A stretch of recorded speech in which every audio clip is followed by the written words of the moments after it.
Bueno, yo creo que lo más interesante, bueno, primero decir que para el Fondo de Cultura Económica es un gusto y es un privilegio tener a David Martín del Campo en su catálogo. Está bien. Es como ustedes saben, un escritor de muchísimos libros. Empezó él su primera novela a los 23, 24 años, se la publica con un muy buen ojo, don Joaquín Díaz Canedo, que tenía un ojo para descubrir. Sí. Sí, bueno, La catafixia. sí, le demos la catafixia. Bueno, entonces, encontrar que David nos propusiera una novela para publicar, que desde luego es una novela que si ustedes la compran se van a dar cuenta, es una novela deslumbrante. Es una novela que abarca muchos de los intereses de David que están ahí presentes. Desde luego está la fotografía, que es una de las pasiones de David. De hecho, cuando él, bueno, ya le voy a pedir que les platique cuando él empieza en 1+1, que ahí es donde se da. Él también estudió en el CUEC, o sea que la parte de cine que también está en esta novela está presente. Es amigo de grandes fotógrafos y yo veo mucho de la vida de esos fotógrafos en esta novela, y esta novela abarca como un siglo corto, como decía Eric Hobsbawm. Empieza en las Olimpiadas, o se inicia en las Olimpiadas de Berlín con los nazis, y termina en la época de Vicente Fox. Y todo este recorrido por México se va dando a partir de muchas cuestiones de azar, de muchas cuestiones de la vida misma de un fotógrafo que llega. El fotógrafo es un hombre que viene refugiado de Alemania y llega a México a hacer la vida aquí. Hay una tragedia inicial que desata muchas de las historias que se dan aquí. Hay una vicisitud política en la cual se ve envuelto este fotógrafo y es detenido por la Federal de Seguridad, por Gutiérrez Barrios, y de ahí su vida da un vuelco y empieza a cambiar. Ustedes dirán cómo toda esta complejidad en una trama que recorre a México puede ser contada de manera en la que uno lee este libro en el borde de la silla. Pues puede serlo porque justamente eso es lo que es David, un gran escritor, un gran narrador. Sabe pulir la escritura, la narrativa, de tal manera que nos resulta muy sencilla, y donde además salimos de esta novela aprendiendo muchísimo de muchas cosas, aprendiendo muchísimo de la vida política de México, desde luego muchísimo de fotografía, pero también de cómo se puede contar una historia de manera magistral. Y bueno, yo le pediría a David que nos platicara, bueno, esta parte inicial de cuando él iba a entrar a ser fotógrafo en el 1+1, y verán ustedes por qué ahí hay un momento inicial, un salto inicial, un botón inicial que hace de David este sorprendente narrador. De ahí viene El Lobo, que es la novela que estamos presentando esta tarde. Muy buenas tardes otra vez. Yo quiero celebrar dos cosas. En primer lugar, que esta convocatoria me sirvió para reencontrarme con dos compañeros del bote que remábamos en Cuemanco, del Club Lakeside, que son Jorge Santín y Carlos Muad, que levanten la mano. Bueno, tienen que comprar el libro porque si no, no van a entender.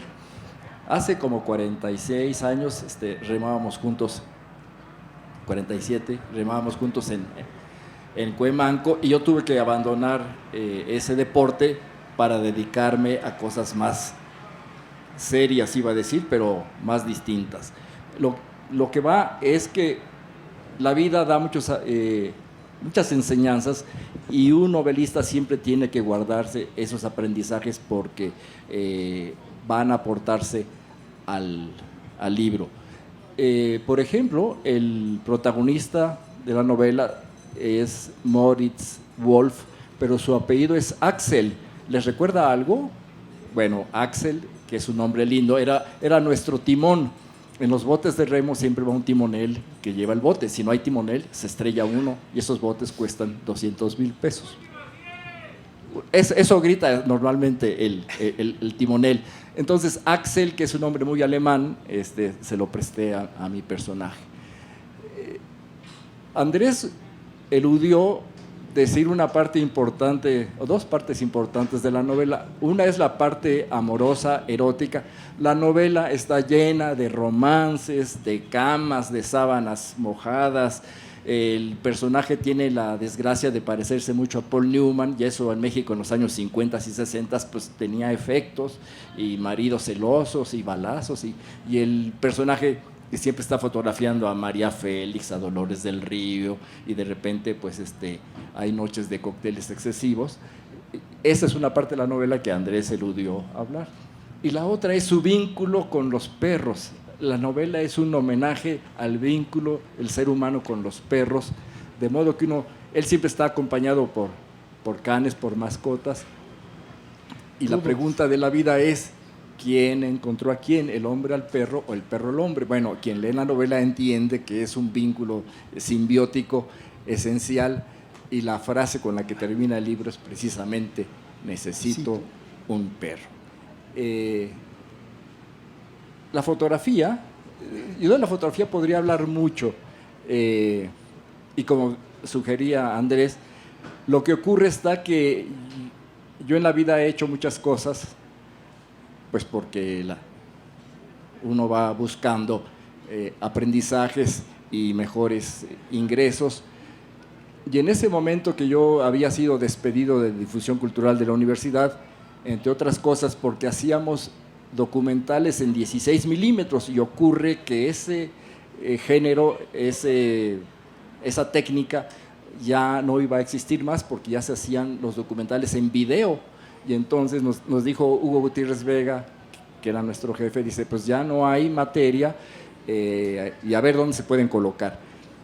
Yo así reboté al diario 1+1 por un amigo que se estaba fundando el diario 1+1, y llego con el director Manuel Becerra Costa, y me dice: me han hablado, porque sí hablaba, me han hablado muy bien de usted, pero ¿usted qué hace? Y yo pensé: ¿qué no le dijeron que soy fotógrafo? Y en ese momento traía mi primera novela que había escrito a los 21, 22 años bajo el brazo. Las rojas son las carreteras. Sí, y dice: las rojas. Y le digo: pues ¿qué hago? Pues esto. Y dice: novelista. Y le empieza a revisar y me dice: ¿va usted a ser reportero? Y dije: sí, claro. O sea, en 10 segundos cambió de fotógrafo a reportero, lo cual yo le agradecí al cielo, porque un reportero es el oficio que un novelista debe agradecerle al cielo. ¿Quiénes son los novelistas que han sido reporteros? Hemingway, ¿no? Vargas Llosa, García Márquez, Malraux. ¿no? Malraux, o sea, es uno que está hablando pues con la gente más importante, con la gente más humilde, que uno visita los lugares más interesantes, la selva lacandona, los tiraderos de basura de Santa Fe, que por cierto ahí está ahora la Universidad Iberoamericana, pero era un tiradero de basura. Bueno, pues ya ves, me estás dando la razón. Y a veces hay personajes interesantes, porque de la gente que tira basura, había la leyenda de que alguien de un bote de basura se había encontrado que alguien tiró en una casa judía una lata con muchos billetes de $100, y entonces, en fin, esa es una historia que está en uno de mis reportajes. Lo que les quiero decir es que la fotografía entonces navega en mi novela como una suerte de homenaje y redención. ¿Por qué digo redención? Porque el oficio de la fotografía, los fotógrafos, es un oficio que ya se extinguió. Ya no hay fotógrafos. Volteen, a ver, ¿a quién ven cargando una cámara fotográfica? Y estamos en la Alameda. Nadie. Se acabó, se extinguió ese oficio. Y mi personaje, Axel Moritz, cuando tiene 67 años, en el año 2003, de pronto lee la noticia que dice Kodak ha cerrado su fábrica en Rochester y ya no va a ser película, ya no va a ser papel, se acabó la fotografía, dice, derrotada por el pixel. Y él dice, ¿qué carajos es un pixel? O sea, bueno, y entonces entra en una crisis profunda porque dice, tengo 7 cámaras, ¿qué va a ser de mi vida? ¿No? O sea, yo no estoy con esas camaritas sangronas de, yo. Y entonces cuando entra en crisis, viene la redención. Tratan de salvarlo en lo que era el Conaculta. El presidente entonces de Conaculta le dice, maestro, por favor, ¿qué podríamos hacer para ayudarlo? Que eso es un poco el oficio que tiene a veces para los maestros. Y se dedica a dar una serie de conferencias a lo largo del país sobre el ser de la fotografía que les sirve para reencontrarse con algunos de esos viejos amores de los años 60 que, como él dice, ahora son abuelas. Y que, por cierto, no obsta para que el amor vuelva a surgir, porque Cupido no tiene edad. Bien, bueno, por ahí va. A partir de un libro que le cuesta ser reprimido, pero también le da esta oportunidad que tiene David, hacer un recorrido como un flashback por su vida, que empieza en un funeral de una de las... de Xuxa Torreblanca. De una de sus musas. Él hace un libro absolutamente inédito en esa época, en los años 60, en donde retrató a mujeres muy famosas desnudas. En esta fotografía de arte no grotesca hoy, que en cualquier puesto de periódicos ve uno, bueno, lo que sea. En esa época era verdaderamente un escándalo y le cuesta a él un problema, pero este problema también da un giro y su vida cambia y se convierte en el fotógrafo de los presidentes. Sí, bueno, lo que ocurre está que a él se le ocurre fotografiar desnuda a Esperanza López Mateos, cuyo hermano era entonces secretario del Trabajo.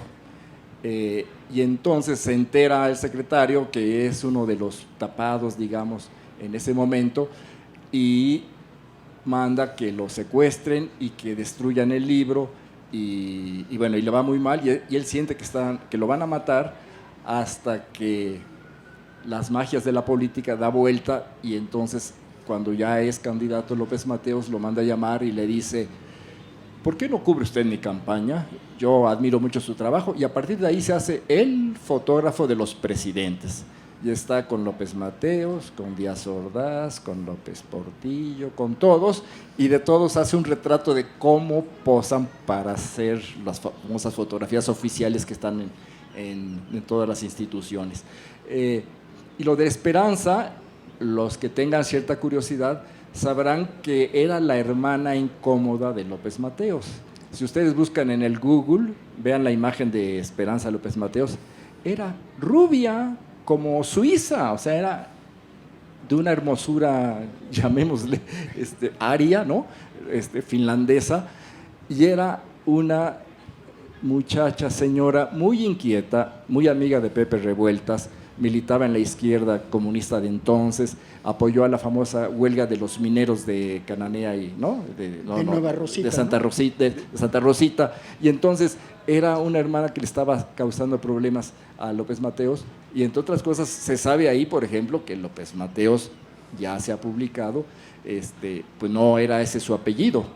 Y cuando decían que era guatemalteco, ¿alguno de ustedes ha escuchado que López Mateos era guatemalteco? No, lo que pasa es que su padre era un hacendado que vivía en un rancho muy grande en Chiapas, muy cerca de Guatemala, y cuando va a visitar al padre, quiere arreglar las cosas, al padre biológico, quiere arreglar las cosas en la vida y no se enderezan.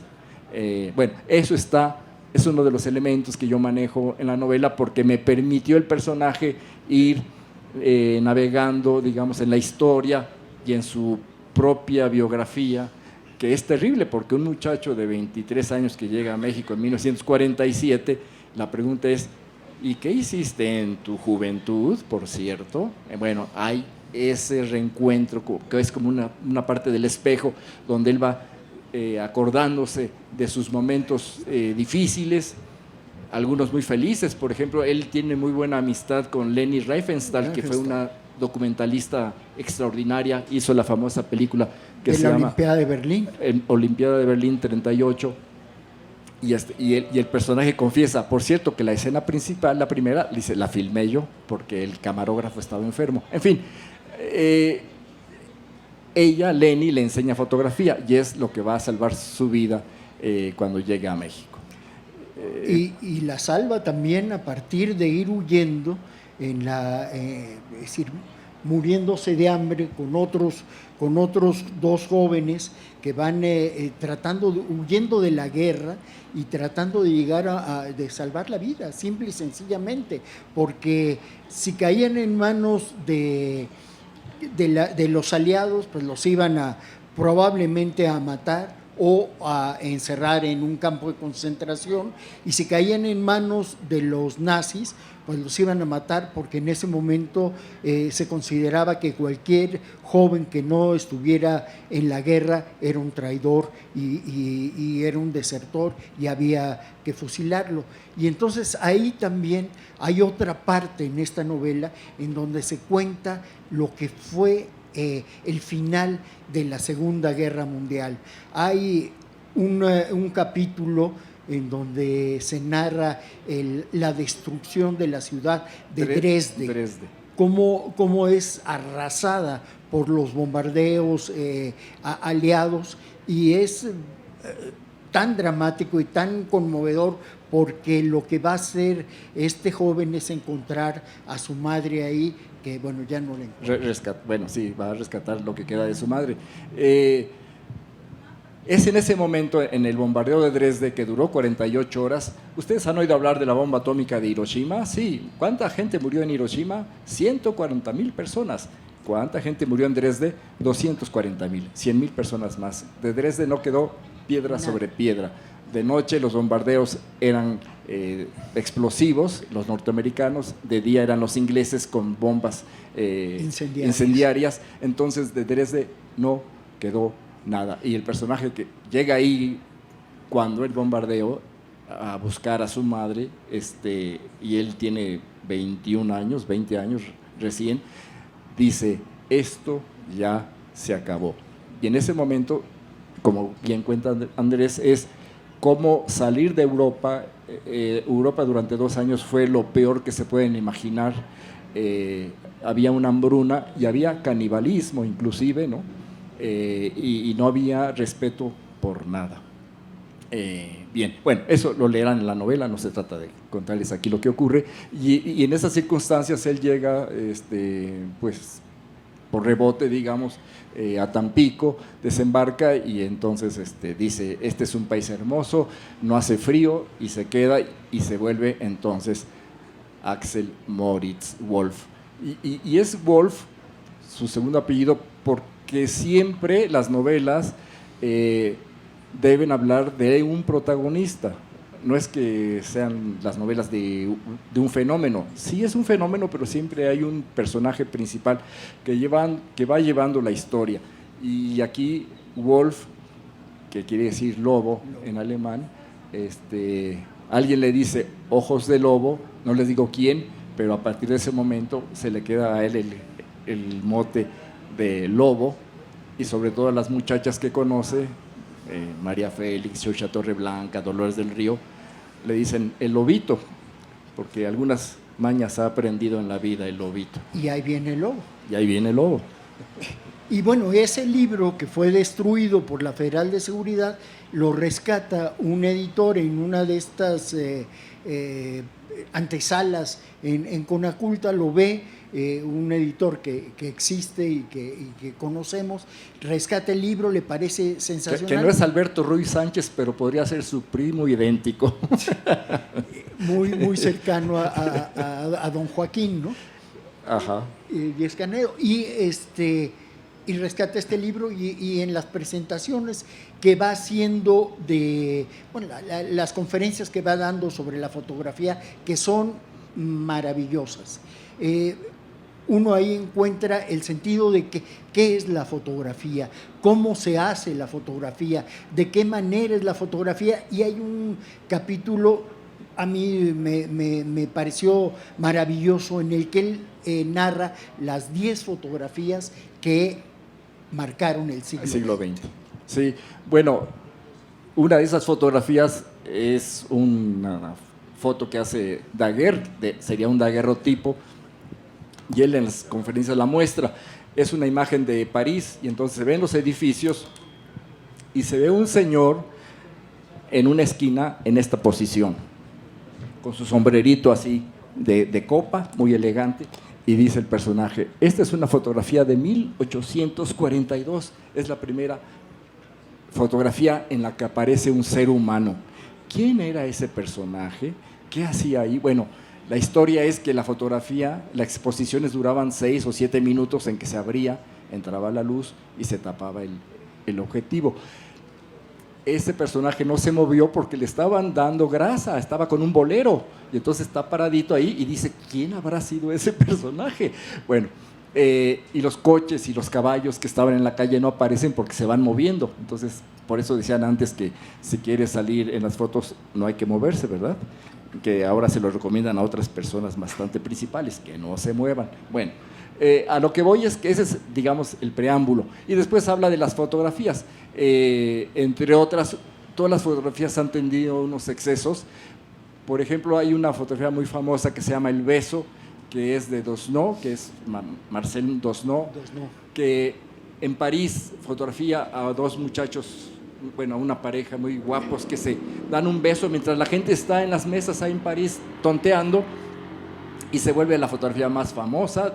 Y luego 20 años después dicen quiénes eran esos muchachos y hacen un reportaje y tal. Bueno, entonces aparecen como 30 parejas que dicen, éramos nosotros, porque quieren cobrar derechos. Hay una corrupción ahí entre de parejas y viejitos y todos, y empiezan a demandarlo porque él publicó esa fotografía si era su vida personal. Esa fotografía ocasiona que Dosno muera de un ataque al corazón por las presiones que tenía, que todos los días tenía que ir al juzgado a declarar que no había pedido el permiso para la foto. Bueno, es una foto hermosa que causa la muerte del fotógrafo. Y luego está la famosa foto del Che, que aquí estábamos viendo que me plagió Hugo, ¿verdad? Es la foto que ustedes conocen y que tienen colgada en su estudio. Es una fotografía de Korda, que era un fotógrafo cubano de modas, y cuando viene la revolución, pues se hace un poco el fotógrafo pues, de la revolución con Fidel, ahí siempre lo sigue. Y esa foto, la mirada del Che, que es una mirada que le llaman del ángel vengador, la pregunta es, ¿por qué tiene esa mirada el Che? Que es una foto, creo que fue febrero de 1961. Lo que ocurre es que en la víspera había un barco belga que estaba descargando armas, rifles, Le Courbe, y hay un atentado donde hay como 30 muertos y tratan de hundir el barco para que no descarguen las armas que necesitaba la revolución. Todos los demás países habían participado en el embargo económico, pero Bélgica dijo, no, nosotros vendemos armas, y muy buenas, por cierto. Y entonces cuando llegan los servicios de sanidad y los médicos y las ambulancias, hay un segundo atentado en el que mueren como 200 personas, y entonces es una matazón en un lapso de 10 horas, y hay un homenaje al día siguiente pues, para reivindicar la revolución, y el Che, que era director del Banco de Cuba, o sea, como Carstens hace 4 años, pero entonces era otra cosa.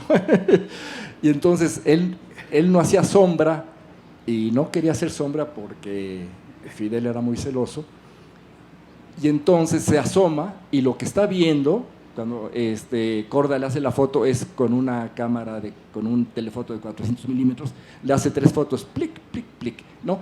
Y lo que está viendo el Che son los cadáveres que están pasando en las ambulancias y con los camilleros del atentado. Entonces, alguien diría que lo que está viendo el Che es la resolución que va a ser de que 3 años después se desaparece y volverá a asomarse en Bolivia para hacer la revolución en Latinoamérica. ¿Cuál era la frase? 2, 3 Vietnams. Bueno, nada más hubo uno. Pero a lo que voy es que pasan 7 años y esa fotografía está guardada en un cajón de Korda, y cuando al Che lo ajustician en Bolivia, ¿no? En la famosa cañada de Ñanguacahuazú, sí, Ñancahuazo.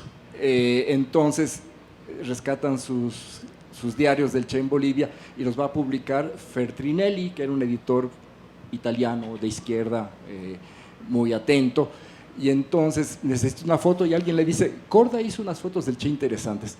Le pide a Korda que le enseñe la foto de 1961 a 67 y dice, esta es la foto, y cuando la ve dice, no nada más va para el libro, va para unos pósters.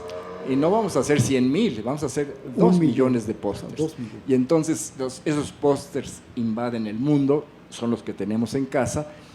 Y Feltrinelli, muy embebido con este trabajo, se radicaliza, abandona el Partido Comunista Italiano, ingresa a las Brigadas Rojas y se va a la izquierda de las Brigadas Rojas, y como los neozapatistas, no sé, lleva un explosivo, una bomba para tumbar las torres eléctricas, y cuando lleva la bomba explota y Feltrinelli muere con la bomba en las manos.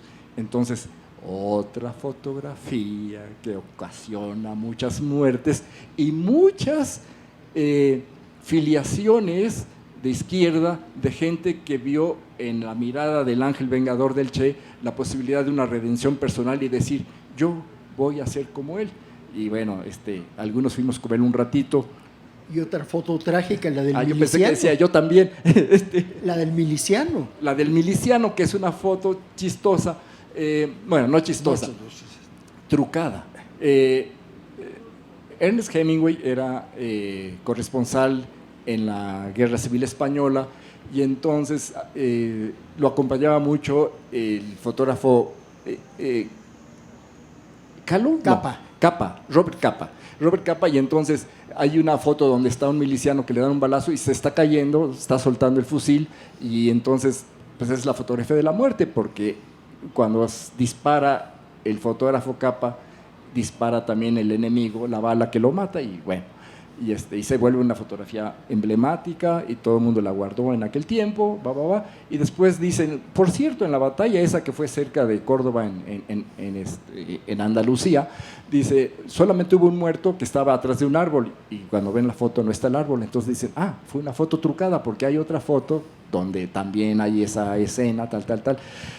Ese tipo de fotos trucadas hay muchas en la vida, y ahora con el Photoshop no se diga. Hasta yo he aparecido con cuerpo de Marilyn, pero créanme que no soy yo. Son fotos trucadas, Photoshop, es puro Photoshop. Pero Capa fue un gran fotógrafo de guerra. De hecho, murió en Vietnam. Murió en Vietnam, muy al principio, cuando la guerra de Vietnam era entre los franceses y los norvietnamitas, y ahí, bueno, él siempre fue un fotógrafo de guerra. Entonces, está esta historia de las 10, 12 fotografías que han sido emblemáticas del siglo XX. Y hablando de fotografías amables, la de Marilyn. La de Marilyn y la de la luna, ¿no? La de Marilyn, ¿qué ocasiona la fotografía de Marilyn que ustedes conocen, que se está sosteniendo la falda?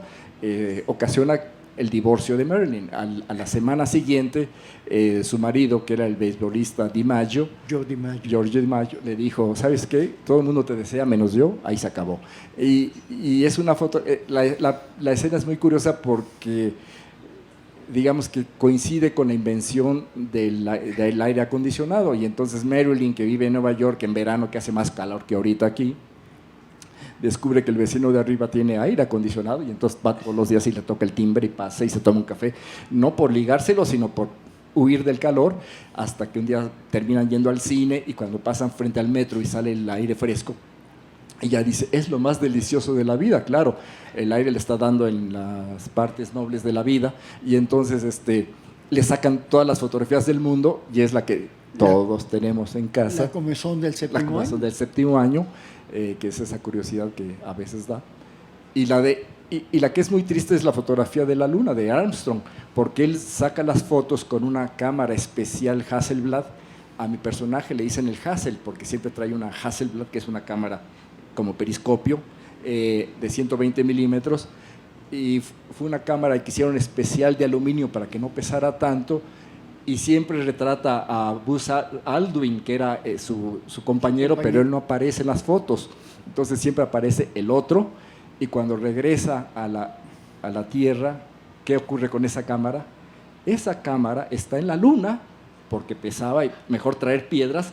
Entonces el que vaya a la luna ahorita puede recoger esa cámara y se volverá importante. Pero ahí está la cámara esperando, entonces tuvo que abandonarla. Entonces, a lo que voy es que todas las fotografías estas, ¿no?, trascendentes, bueno, y la última es la del famoso hombre del tanque, ¿no?, en la famosa matanza de Tiananmen, ¿no?, en la famosa matanza que fue en el año 97, 98.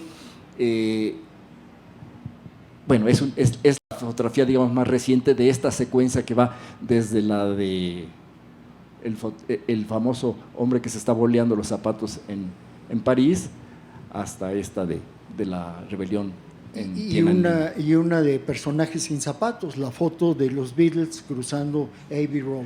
Bueno, la de Abbey Road, que también yo considero que es una foto emblemática, porque además los Beatles, sin querer queriendo, en esa fotografía visten como son. O sea, Lennon va como un varón marajá, con su barba, caminando con las manos en las bolsas, y alguien que lleva las manos en las bolsas implica un desdén por el prójimo.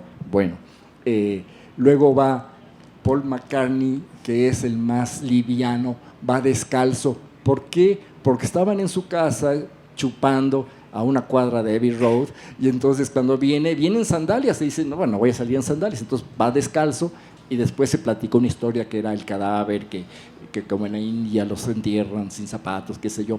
Luego viene George Harrison, que viene vestido como obrero, como militante maoísta, él que era el más radical, quizás el mejor compositor, aunque compuso pocas canciones, ¿no? Gran guitarrista. Gran guitarrista, va triste, pensativo, y luego viene Ringo vestido pues como tonto, como ricachón de la bolsa, como agente de la funeraria que no sabe ni dónde está el mundo, pero ahí anda, ¿no?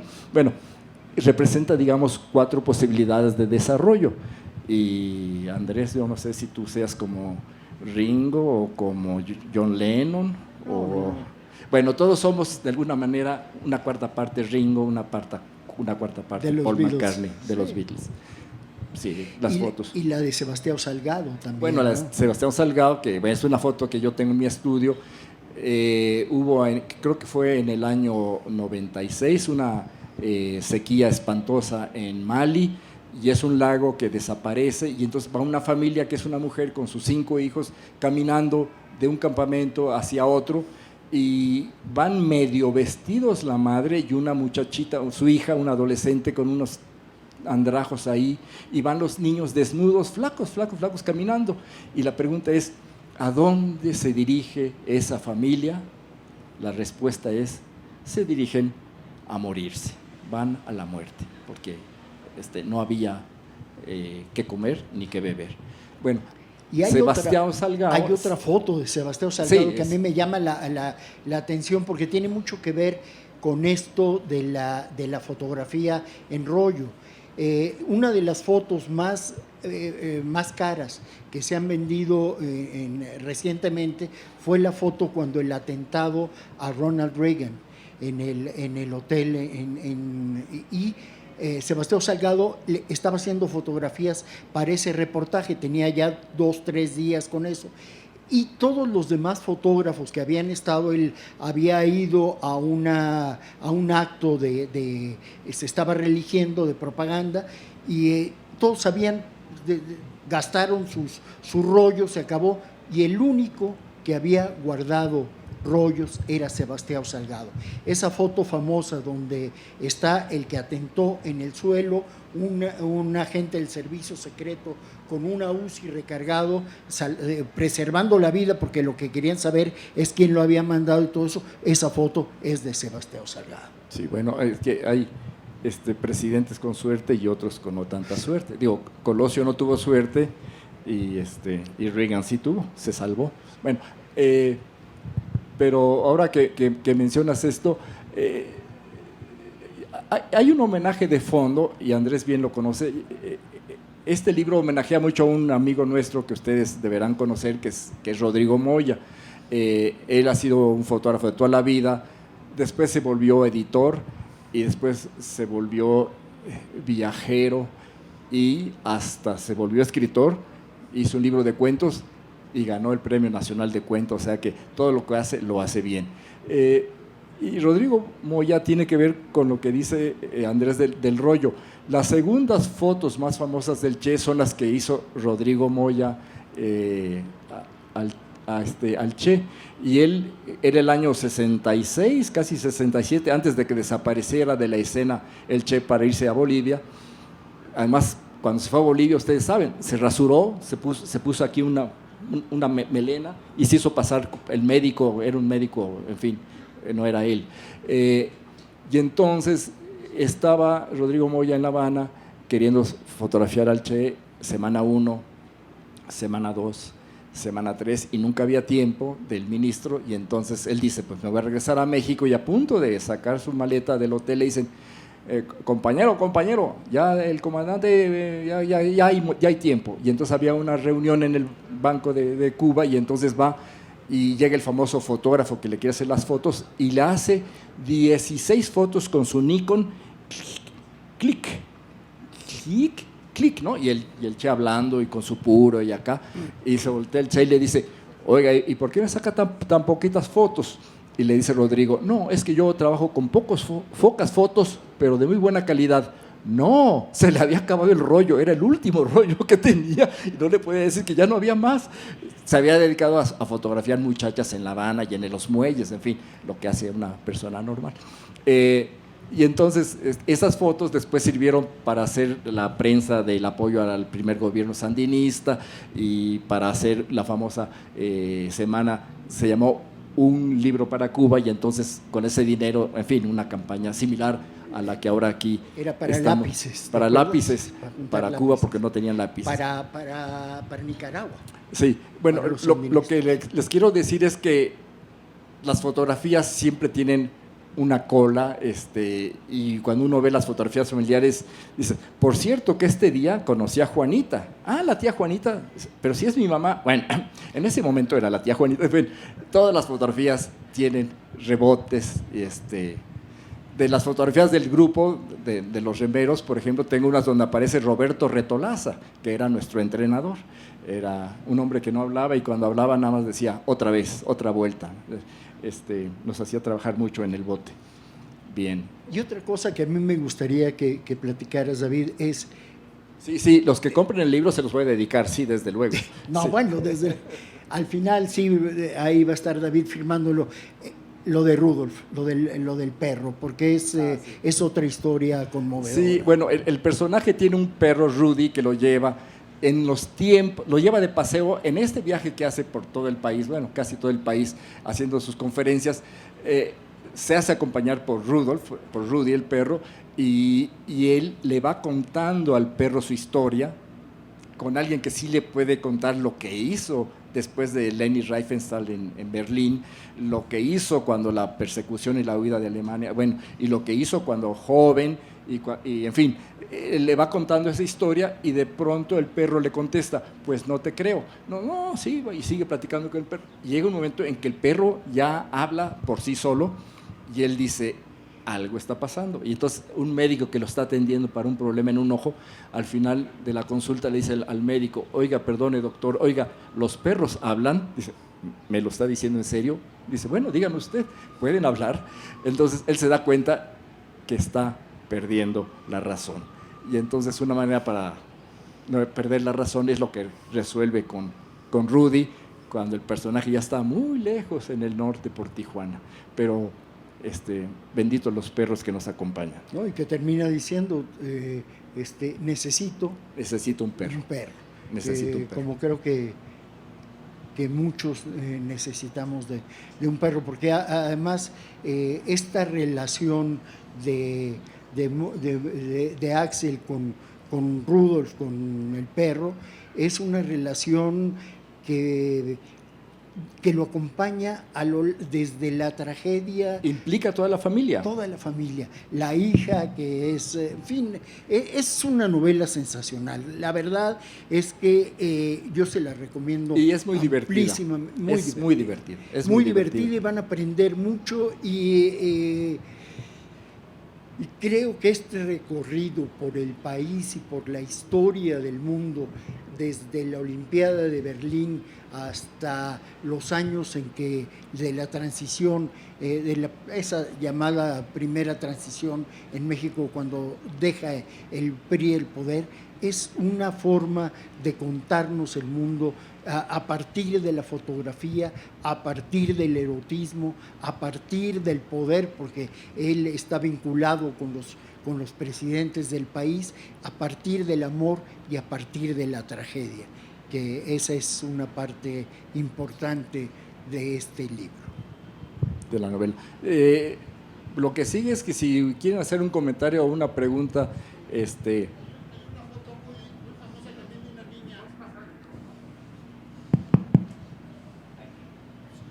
Gracias. ¿Qué nos podría platicar de una foto también de una niña muy famosa? De una niña... ¿Frida Kahlo? No, de una niña que va saliendo por ahí por un combate en África, si más recuerdo. ¿Un combate en África? Sí. ¿No será la niña de Napalm? De Vietnam. La niña de Vietnam. La que sí. Pensé incorporarla, pero... Perdón, y otra, de que con Marilyn Monroe, sí. Pensé que nos iba a contar algo cuando vino Marilyn Monroe. Sí, cuando vino que le hicieron la fotografía y el fotógrafo, un fotógrafo profesional lo que hace siempre es agacharse, ¿no? Porque se cambia el escenario, el encuadre, y los fotógrafos chafas pues desde arriba, ¿no? Entonces el fotógrafo mexicano se agacha en el aeropuerto, le saca una foto y como usa un flash, sorpresa, en la foto se observa que la señorita se le olvidó ponerse calzones ese día no traía, y entonces se nota en la fotografía y es famosa, pero bueno, no vamos a hablar aquí de eso. Y la otra es una niña en Vietnam que viene después de un bombardeo de Napalm, y entonces viene desnuda corriendo porque se quitó la ropa para no morirse, ¿no? Y esa niña después se hizo famosa porque la retrataron otra vez 40 años después, y era la señora Nguyen Thanh Trinh de Vietnam, que es feliz ahora. Ahora vive en Canadá y está dedicada sí. Justamente a hacer zapatos, porque mis zapatos son, son vietnamitas. A los crímenes de guerra. Sí, ahí dice Made in Vietnam, abusados. Bien, ¿alguna otra observación? Bueno, yo les digo que se lleven el libro, está en muy buen precio, yo estoy sorprendido, realmente contento. Está en 140 pesos, licenciado. Así es. Aunque vale como 3 veces más, y con la firma que se van a llevar, bueno, para adelante. Agradezco mucho su presencia. Si no hay otra observación, compañero Andrés. No, simple y sencillamente, bueno, recomendarles nuevamente la lectura de Ahí viene el lobo. Que lo lean y que lo recomienden además. Estoy seguro de que les va a sorprender, y anunciarles también que el Fondo de Cultura Económica contrató también otra novela de David, una novela que ganó el Premio Internacional de Novela, que se llama Alas de Ángel, que es otra novela sensacional que sucede en el sur del país, que implica a Tabasco, a Yucatán y todo esto, y otro de las pasiones de David, la aviación. Sí, bueno, les digo que yo me debí dedicar a muchas cosas. Tengo otra novela de aviación que se llama Cielito Lindo, que por cierto cuenta la historia del Escuadrón 201, y uno de los capitanes que yo entrevisté para hacer esa novela, cuando la publiqué, como me permití ciertas licencias poéticas sobre la participación del Escuadrón 201 en Filipinas, que allá fuimos, dijo: cuando yo vea a ese señor Martín, lo voy a matar por mentiroso. Creo que ya falleció, pero por eso ando yo con un guardaespaldas que se llama Andrés Ruiz, que me está cuidando que no me mate el capitán. Bien, bueno, esa novela que se va a publicar en noviembre, diciembre, Alas de Ángel, el personaje se llama Ángel, la estoy reescribiendo y mi dilema es que no la estoy reescribiendo, la estoy purificando de ripios, y de repente digo yo, ¿cómo premiaron esa novela? Si yo, bueno, claro, en fin, tenía 35 años menos, que luego pasa. Muchas gracias, ya se cansaron, vamos a pasar a lo del libro. Muchísimas gracias. Muchas gracias por su atención.